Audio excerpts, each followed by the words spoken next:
ज्यांच्या कल्याणासाठी शक्तिपीठ मार्ग व्हावा असं शासनाला वाटत होतं आणि त्यांनी त्या शक्तिपीठ मार्ग त्याचं रेखांकन केलं.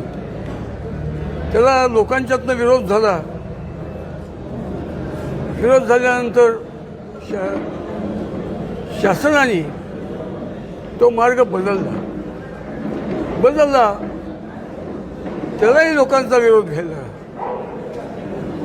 आता लोकांचं म्हणणं असं आहे की बदल नको, पहिलं होतं तसंच करा.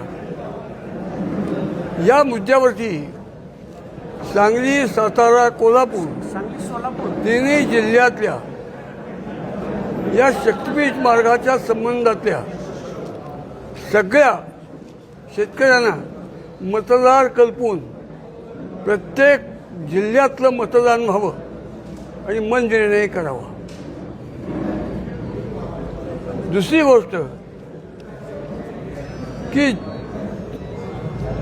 चर्चेनी प्रश्न समजूतदार मनाने चर्चा केल्यानंतर कठीण प्रश्न सोपे होतात. शासन तुमच्या दारात या न्यायाने मुख्यमंत्र्यांनीच मुली प्रत्येक जिल्ह्यात एक मेळावा बोलवावा आणि त्या मेळाव्यात स्वतः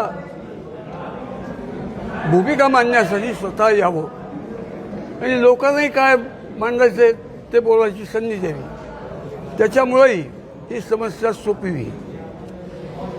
आणि शेवटी न कसीबे से चलती है न दोहे से चलती है, ये सल्तनत चलती है. म्हणजे हे काम ताकद से चलती है. ह्याच्यापाठी ताकद करून भरायचं तर त्याच्यात तरुणांची ताकद 100% आपल्या पाठीमागे असेल याचं गृहीत धरून चालू तुम्ही. आपण ते करूया. हा अतिशय चांगली गोष्ट आहे. अशाच नवनवीन अपडेट्ससाठी डिजिटल कोल्हापूर चॅनेलला सबस्क्राईब करायला विसरू नका.